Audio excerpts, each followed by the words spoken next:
Micah Bell, the most hated character within Red Dead, and quite possibly one of the most hated in the whole of the gaming world. But the main question that a lot of people have about Micah, and talk about a lot of the time on YouTube, is whether or not he was actually the rat within the camp. Was he the reason why the pinkertons kept catching up to them? Is he the reason why we lost so many people along the way? From walking through the northern snow to the mountaintop being surrounded by the end. But first we need to talk about Micah Bell and his history, his backstory, and let's learn a little bit about his character's upbringing. Micah Bell III was born in 1860. He grew up doing jobs with his father and eventually running with his brother as well. But after an issue between the brothers, they ended up splitting ties, and Micah being told that if he ever came back, he would be killed for it. Around about the same time as this, he ends up meeting Dutch van der Linde in a bar in a town called Crenshaw Hills. A deal that Dutch made to sell some gold went bad, which then led to the moment that Micah saved his life. Because of this, Dutch gave Micah the okay to join the gang, even though both of Dutch's right-hand men, Arthur and Hosea, both disliking the extremely hot-headed man.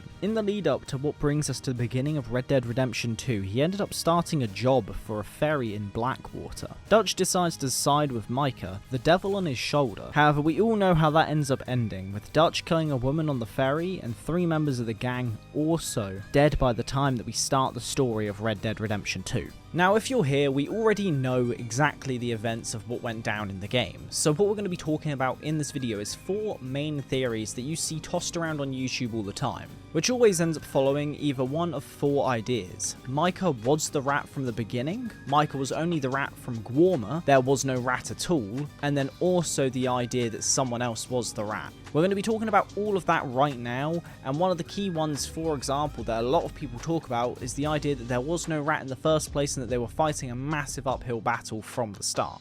So let's talk about what I think is one of the worst takes of them all. Someone else was the rat. Now, the reason why I don't think anyone else was the rat is for 2 reasons, and that is Agent Milton and the story itself. Red Dead's story is amazing for its straightforward yet interesting plot. From a story perspective, I think it makes perfect sense for Milton to have actually been putting salt in the wound of Arthur, knowing exactly what had been done. He comes across in that moment believing that he had won. He has nothing left to do besides either admit to Arthur that he knows who led his family to the stake, or to be lying about the rat to simply play with his prey. So because of that, I don't think that someone else was the rat, because from a storytelling perspective, it makes sense. With what they did within Red Dead's entire story was they made you think, but they never pushed it to be a subtlety that you couldn't understand. They went out of their way to make sure the story was very straightforward, yet interesting. They didn't go out of their way to try and hide loads of stuff under the carpet, and I think a lot of people who try and use this argument of either Micah was just not the rat at all, or he had nothing that was actually causing any of these issues, are the same people who do just want to find a theory within anything. Let's now talk about the second main theory, which is the idea that there was no rat at all, and that with this, it meant that the gang was simply just being sloppy. And this does make sense. If you look at the story from beginning to end, everything just doesn't seem to be adding up for the gang. I think one of the big things that goes against this, though, is just coincidences. Was it just a coincidence that the moment Micah joined, the pinkertons were around every corner? You've got the ferry job, you've got Horseshoe Overlook, Clements Point, Saint Denis, how fast they end up finding you after Guarma, and eventually leading to Beaver Hollow as well. At that point, to me, if the shoe fits, it makes sense for it to have been Micah. The gang were doing things that would be considered sloppy, even Hosea believes this, but more importantly it was Dutch doing it, not the other members of the gang. But the one who was always in Dutch's ear from the very beginning, the one who told him to go do the ferry job, the one giving him the idea to rob both families, and who was the one who became Dutch's sidekick and almost just fed thoughts into Dutch's brain. Who is the reason why Arthur got looked at as a traitor and chosen to be an unloyal member? All of this ends up leading back to Micah. So simply put, I do think that Micah was the rat, because in this idea, you have to believe that not only were the pinkertons in all those situations a coincidence every single time, but every single time that any issue that happened, every single moment that would be considered sloppy, wasn't because of Micah. Almost every single time that an incident happens, it's because Micah had been feeding Dutch an idea of what to do, when to go do stuff. Like, look at it in this idea. Who was the one who ended up telling Dutch to go against the Braithwaites and the Greys? Why do that? Yes, you could go down the idea that maybe Micah just is deranged and he wants chaos around him all the time. That would match up to how his character comes across. However, every single time a major thing ends up happening, it's normally because Micah has fed an idea to Dutch. And one thing that I don't think gets talked about enough about Dutch is that he was also manipulated. Yes, he was a manipulator himself. He was also not clever enough to realize when he was being manipulated as well. Now, the last two ideas of the rat in the camp are basically between the idea of was Micah the rat from the very beginning or just after Gwarmer.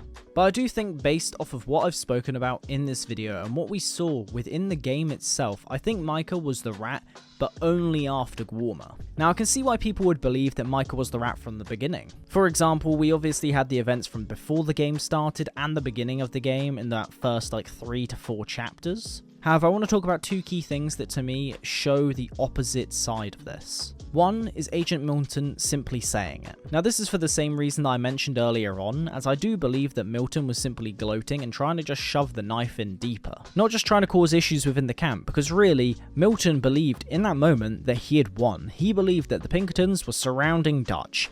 Everything was going to plan. Dutch's main henchman, who follows him no matter what, had been captured by Milton, was about to die. All of this, it makes sense for him to be gloating because at that point of time, Milton resented the gang. But the second reason is the bounty on Dutch that you end up finding in Micah's camp outside of Strawberry earlier on in the game. And the reason why I think that's important is that, to me, I think that Micah would have been the same sort of person who would have just ratted out Dutch and the rest of the gang if he got caught, because like he talks about multiple times in the game, he is a survivor. And because of that, he will do anything to survive. Now, the final reason why I do think that Micah was the rat from after Gwarmer and was the rat 100% is because of the events at the end of the epilogue. Why would Dutch come back to kill him? Well, we all know that Dutch comes back because he says that he is there for the same reason as you.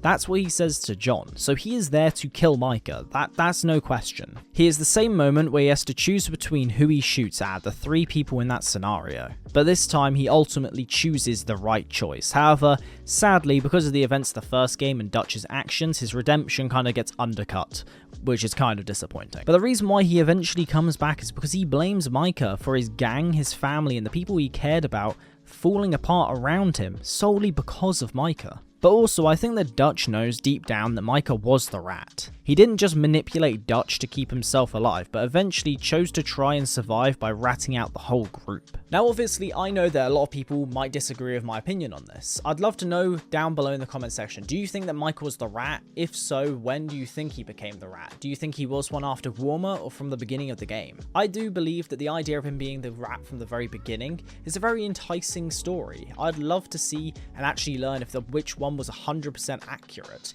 However, for me, I don't think the story is that deep and that interconnected with an idea of theories and so on. Because to me, Red Dead's story is so brilliant because it's so straightforward.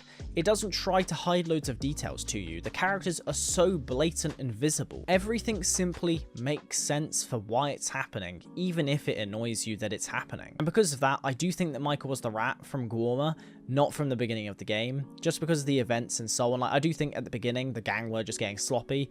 Micah probably realized that was a big issue and chose in the end to go, you know what, I'm going to survive myself. I can't do this anymore. That's what I do believe, so let me know in the comments section down below. Do you think that as well? But yeah, if you guys did enjoy this video, make sure to leave a like and do subscribe for more content on this channel in the future. I make gaming content every single Friday and I upload whatever I want on Wednesdays. So if that interests you, make sure to leave a like, do subscribe, and I'll see you guys in the next one. Have a good one.